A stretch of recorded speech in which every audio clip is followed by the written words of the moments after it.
Seventh class chapter one history. अभी तक हमने सेवेंथ क्लास के जोग्राफी का चैप्टर वन और टू पढ़ चुके थे। अब हिस्ट्री का चैप्टर वन पढ़ेंगे। हिस्ट्री जो कि आप सभी लोग जानते हैं कि जो समय बीत चुका होता है उसके बारे में हम विस्तृत पूर्वक या जो क्योंकि हिस्ट्री या इतिहास मनुष्य अपना गुजरा हुए समय को बताते हैं कि वो अपना किस तरह से उस समय में परिवर्तन होता है। तो जिस प्रकार मनुष्य अपना जीवन जीता है, जिसको हम तीन भागों में बांट सकते हैं, जैसे कि बचपन, युवावस्था और वृद्धावस्था। तो इन तीन चरणों को जिस तरह मनुष्य वर्गीकृत कर सकते हैं, उसी तरह से इतिहास भी तीन प्रकार से वर्गीकृत किया गया है। जैसे कि उस समय को भी हमने तीन चरणों में विभाजित किया है। इस अवधि को हम प्राचीन, मध्यकालीन और आधुनिक काल में देख सकते हैं। कि पिछली कक्षा में आप जो प्राचीन इतिहास के बारे में हम पढ़ चुके हैं कि 8वीं शताब्दी में से लेकर 18वीं शताब्दी का समय अवधि जो मध्यकालीन की मानी जाती है, वो मध्यकालीन प्राचीन और आधुनिक काल के बीच की कड़ी होती है। ये हमारे मन में सवाल उठता है कि हम 8वीं शताब्दी को भारत की मध्यकालीन शुरुआत क्यों मानते हैं। तो इसलिए ऐसा मानते हैं क्योंकि हर्षवर्धन की मृत्यु के बाद भारतीय इतिहास में सामाजिक राजनीतिक जितने भी स्ट्रक्चर हुए थे, आर्थिक वो सारे बदलाव 8वीं शताब्दी से लेकर 18वीं शताब्दी में हुए थे। और इन परिवर्तनों को जब मुगल साम्राज्य ने मुगल मुगल साम्राज्य का जब विखंडन हुआ था, या जब ये मुगल साम्राज्य, तो मराठा शक्ति का पतन और भारत में ब्रिटिश साम्राज्य की स्थापना धीरे धीरे शुरू होने लगी थी। इसलिए हम भारत को मध्यकालीन के अंत को चिन्हित करते हैं, या मध्यकालीन के अंत को देखते हैं कि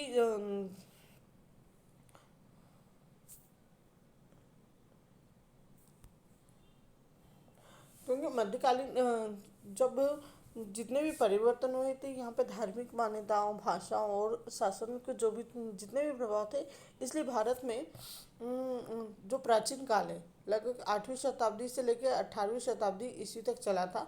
वो मध्यकालीन में सूचना के जो मुख्य स्रोत है, जैसे साहित्य या पुरातत्विक स्रोत कहा जाता है, वे हमें प्राचीन काल की तुलना में मध्यकालीन में देखने को ज़्यादा मिलते हैं। और प्राचीन काल में उत्तर दक्षिण भारत के बीच में कोई संबंध नहीं पाया गया था, और इसी दौरान उनके बीच जो संचार या कम्युनिकेशन है उसका स्तर बढ़ता चला गया। जिसमें मिडिल पीरियड में हम देखते हैं कि भारत में कमर्शियल विथ अरेबिक, तुर्की, अफगान और मैंगूस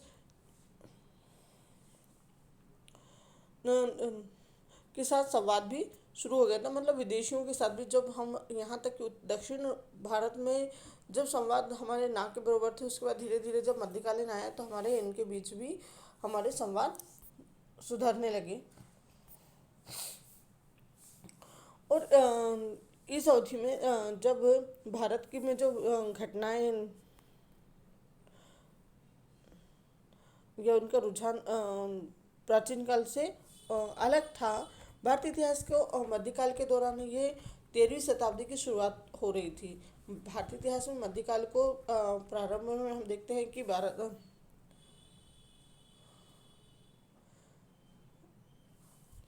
मतलब 750 से लेके 1200 ईस्वी के बाद, और मध्यकाल को 1200 से लेके 1750 के रूप में विभाजित किया है।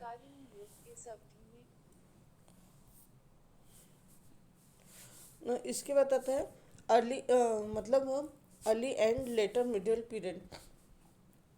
प्रारंभिक और पूर्व उत्तरी मध्यकालीन।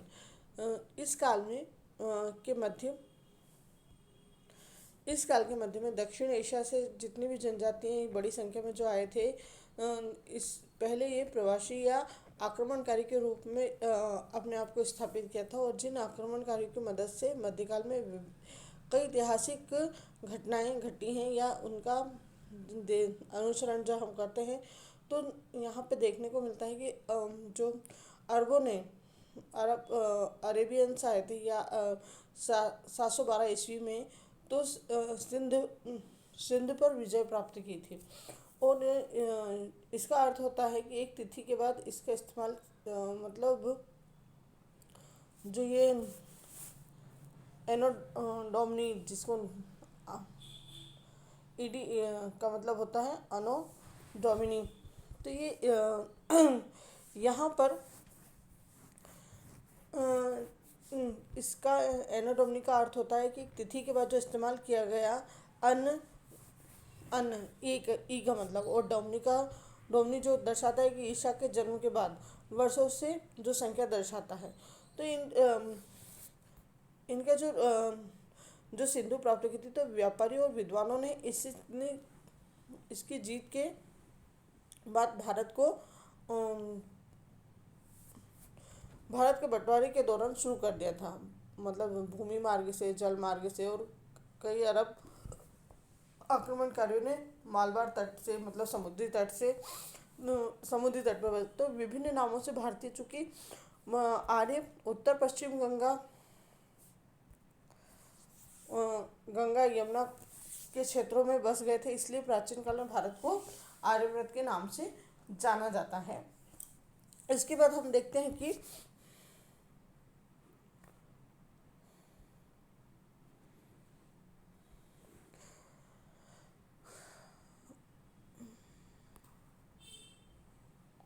जो नोबेल जो जैसे ये जो आर्यव्रत बस जमुना या गंगा या यमुना के किनारे बस गए थे, जिनको हम आर्यव्रत या महान भूमि के नाम से आर्यव्रत है महान भूमि कह सकते हैं। तो भूमि को सप्त सिंधु के रूप में हम जानते हैं।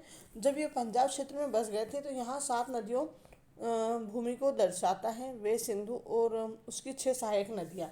सिंधु को संस्कृत का सिंधु नाम है। जब आर्य गंगा घाटी में बस गए, तो भूमि को भारत कहा गया। इसके अंतर्गत आने वाले क्षेत्र आधुनिक, जैसे इसके अंतर्गत कौन कौन से क्षेत्र आते हैं, तो जैसे कि पाकिस्तान है, नेपाल है, बांग्लादेश, अफगानिस्तान। भारत के एक संस्कृत शब्द है जिसकी उत्पत्ति वेदों से हुई है, और कुछ विद्वानों ने इसे क्षेत्र के सत्ता या जनजाति के साथ जोड़ा है। महाभारत ने आकर ये नाम पूरे उपमहाद्वीप या भूमि को जब महाभारत में हम देखते हैं कि ये पूरा नाम पूरी भूमि को दे दिया था। ये यहाँ पे जितने भी संदर्भ में जब फारसी और अरेबी आई, तो मुस्लिम भाषा भी पहुँच गई, तो हिंदू का जो शब्द था या तो वो सिंधु के रूप में परिवर्तित किया गया। और जब तो स्टेन शब्द हिंदू से जुड़ा, तो ओटो स्टेन मतलब फारसी तो भूमि को दर्शाता है। तो ये संस्कृत में हैन स्टान शब्द है, इसलिए इसे हिंदुस्तान है। तो इन शब्दों को मिलके हिंदुस्तान यानी हिंदियों की भूमि, जो हिंदू की, इसमें आप देख सकते हो जब मुसलमान आए तो हिंदू को सिंधु कर दिया। और स्टेन, तो ये जो पारसी शब्द आए, तो भूमि को जब भारत की ज़मीन है उसको भूमि कर दिया। तो इस तरह से सभी प्रजातियों के या सभी धर्मों के लोगों ने आकर इसका नामकरण किया इस धरती का। तो जिसके आधार पर हम कह सकते हैं कि ये जैसे कि अपन सभी जानते हैं कि भारत एक ऐसा देश है जहाँ पर सभी संस्कृति, सभी धर्म के जाति के लोग निवास करते हैं। तो ये पिछले जितने भी भारत में जितने भी प्राचीन समय में लोग आए हैं, तो भारत में इनका बहुत अधिक बोलबाला रहा है, चाहे वो अफगानिस्तान हो, तुर्की हो, फ्रांसीसी हो, ब्रिटेन हो। तो ये मुगलों के टाइम में भी ये ईरान और अफगानिस्तान से जब मुसलमान लोग आए थे, तो भारत पर आक्रमण करते थे। और भारत की जो चिकित्सा या डॉक्टरी पद्धति है, इसके मध्यकालीन स्रोत भी हमें इतिहास में देखने को मिलते हैं। कई प्रमाण तो विश्वानी इसमें जो साहित्य और पुरातत्व स्रोत भी शामिल हैं। इसमें देखते हैं कि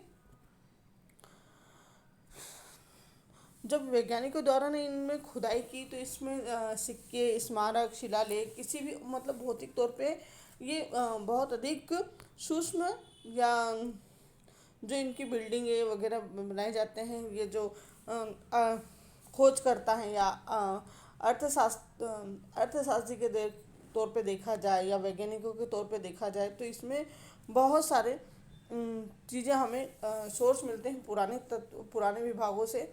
इसके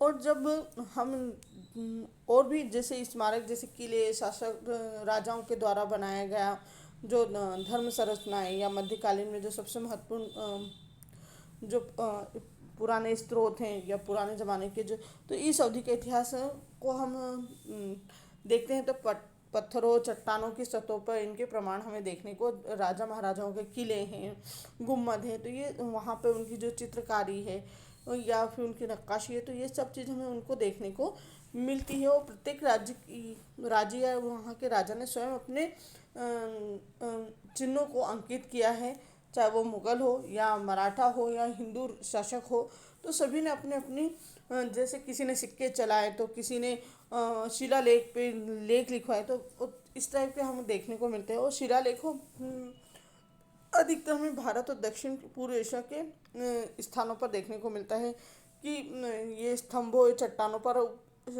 लेख लिखवाते थे, जिसे संस्कृत और तमिल भाषा जैसे कि क्षेत्रीय भाषा में पाए जाते हैं। शिलालेख पर जो पाठ लिखवाए थे वो इस प्रकार हैं कि दक्षिण भारत और पूर्व भारत एशिया में जो साक्षरता होने का प्रमाण देखने को मिलता है।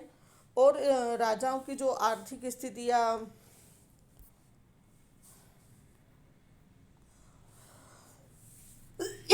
व्यापार और व्यवसाय के बारे में दर्शाते हैं। तीसरा है धर्म के बारे में बताते हैं कि इन शिलालेखों में धर्म के बारे में या धर्म का प्रचार करने के लिए भी लिखा है। और चौथा है कि यहाँ पे सांस्कृतिक विकास जैसे व्यापार हैं और यहाँ के जो तट हैं। तमिल भाषा में लोग दक्षिण भारत में देखने को मिलता है कि दक्षिण भारत में अधिकतर जो प्राचीन मंदिर है वहाँ पे लेख लिखे रहते हैं, और जो तमिल भाषा में लिखे रहते हैं कि वहाँ की आर्थिक समृद्धि को दर्शाते हैं कि वो राज्य किस प्रकार समृद्ध है।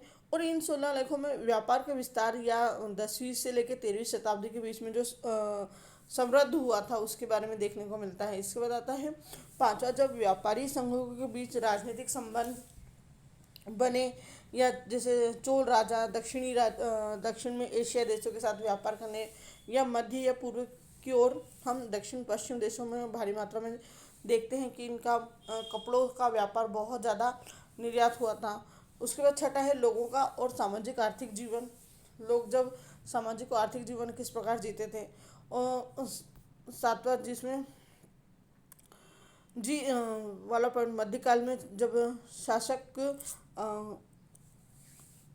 कला और वास्तुकला का बहुत अधिक विकास होने लगा था, तो ये मध्यकाल में इन इमारतों के निर्माण के लिए पक्की ईंटें पत्थर और बहुत सी कठोर सामग्री का उपयोग करने लगे थे। तो ये मंदिरों में ये सब हम देखने को मिलते हैं। इनकी जो मूवमेंट जो देखने को मिलते हैं कि यहाँ पे लोगों काफ़ी 13वीं शताब्दी तक आते आते लोगों ने या भारतीय संस्कृति ने काफ़ी ज़्यादा विकास कर लिया था।